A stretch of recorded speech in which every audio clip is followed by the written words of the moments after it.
Mara Voss had one job. One simple, uncomplicated job in a palace full of complicated, dangerous things.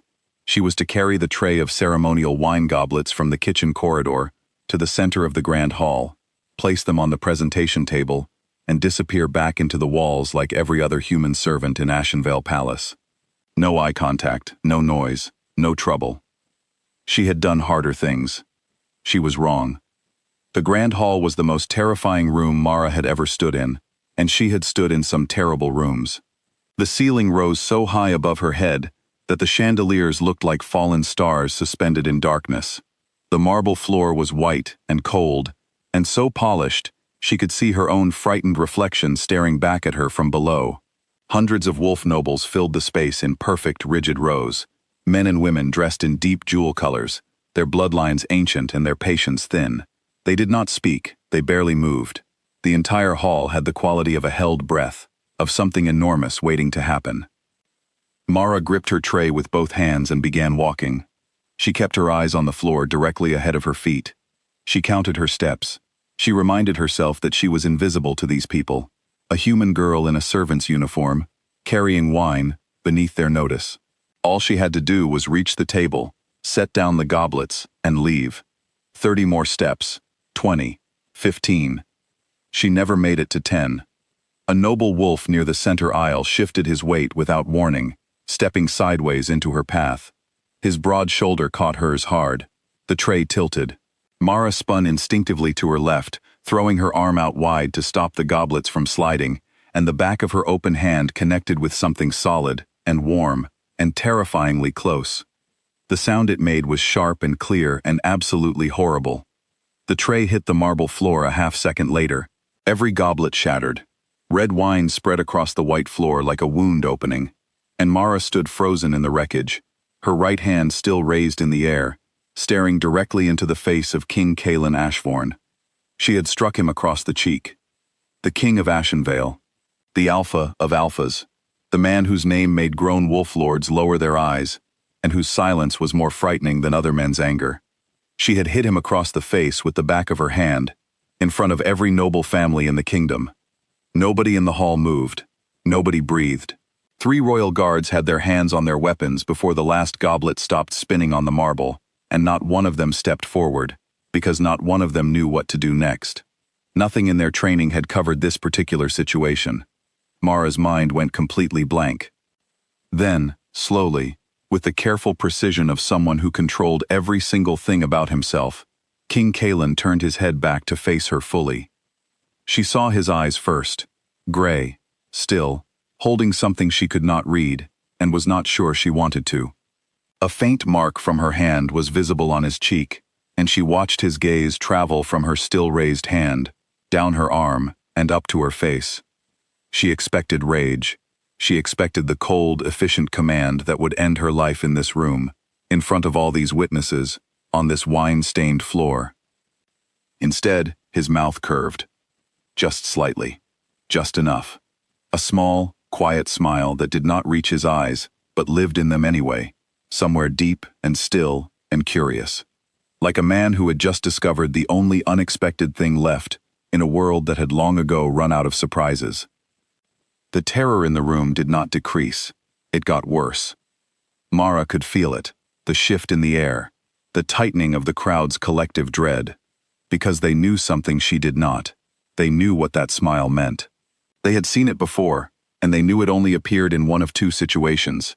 She did not yet know which situation this was.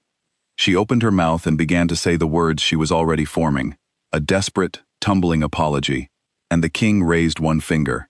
Just one, and she stopped speaking immediately, because something in that gesture was absolute. "Don't," he said. His voice was quiet, not angry, quieter than anger. "I want to remember what that felt like for a moment." No one in the hall made a sound.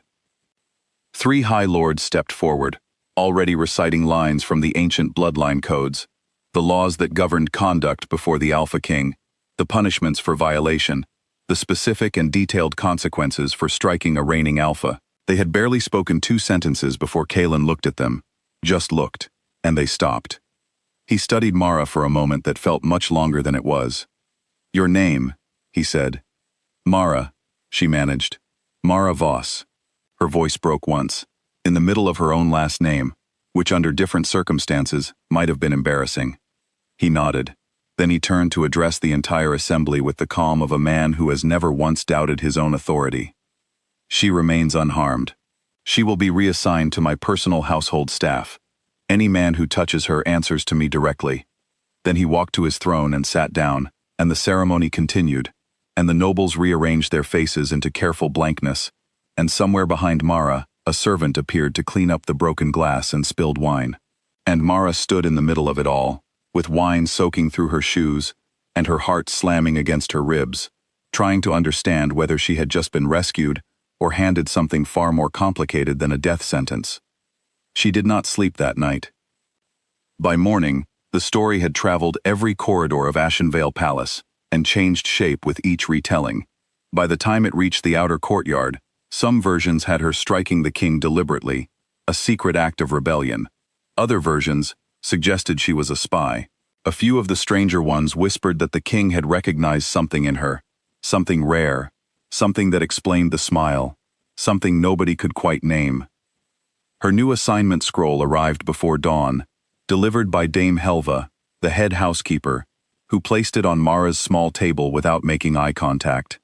People who were about to be quietly disposed of did not receive assignment scrolls. Mara read it twice. Personal attendant to the king's private chambers. Effective immediately. She reported at first light.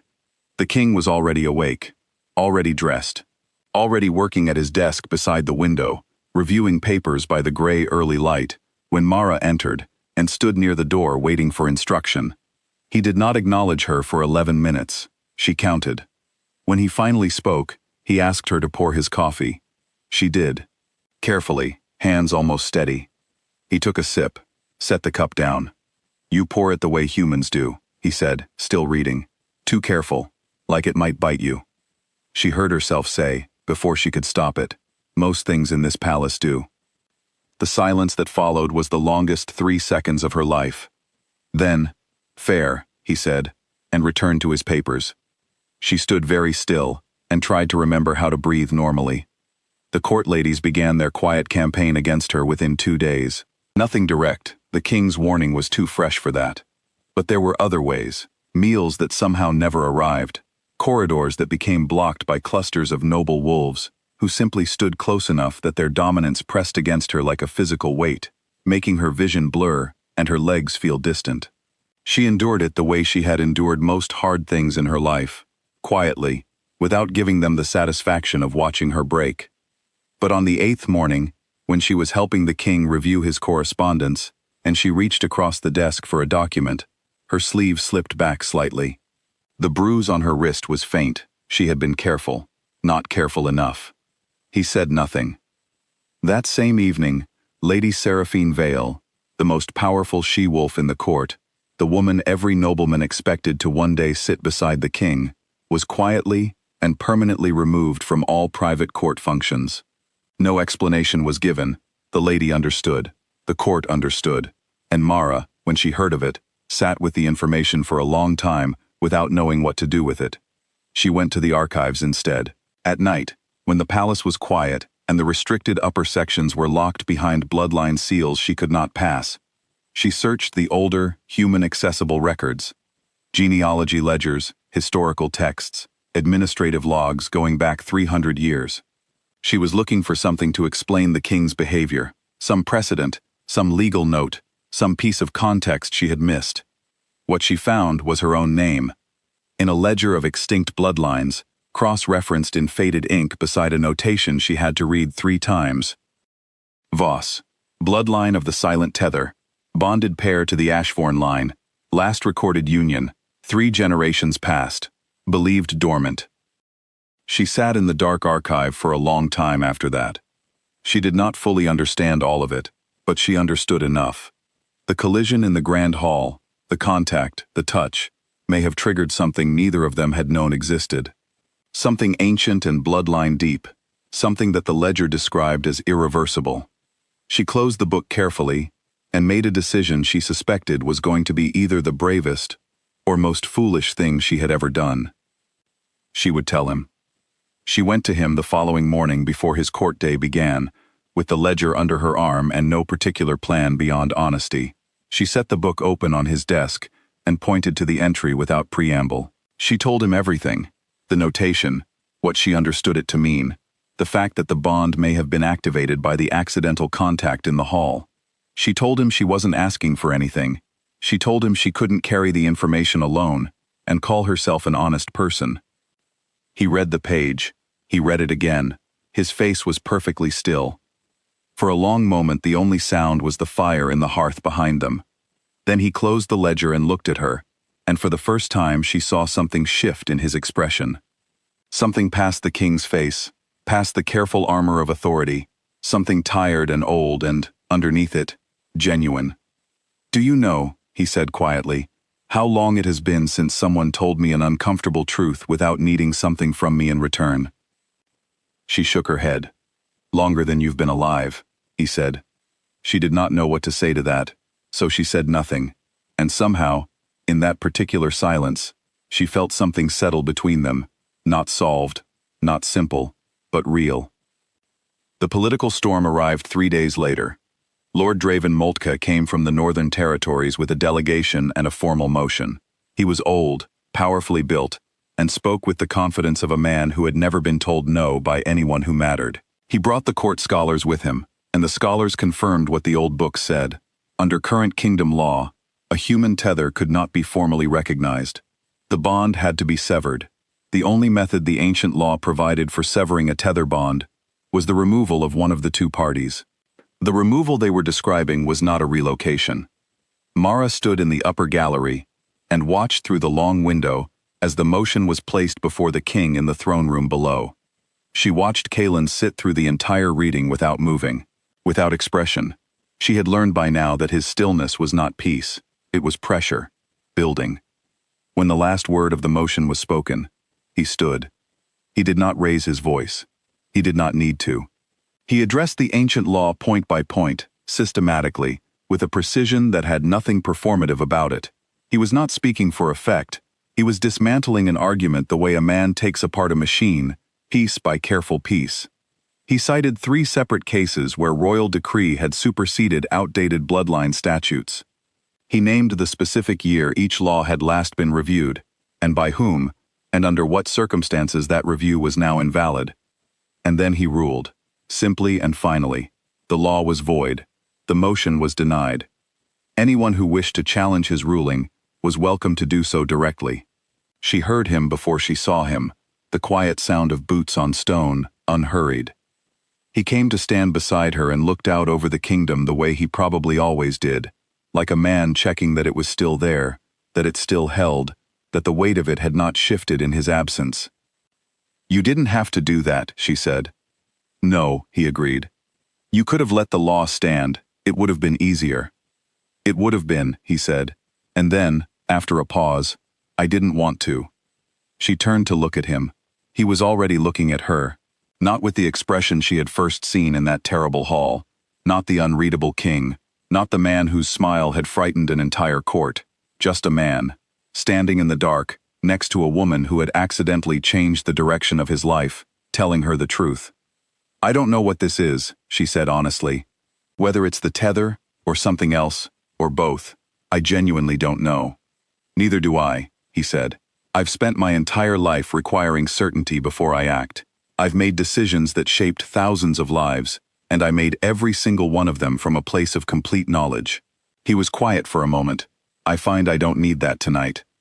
He turned and offered her his hand. Palm up. Open. It was not a command.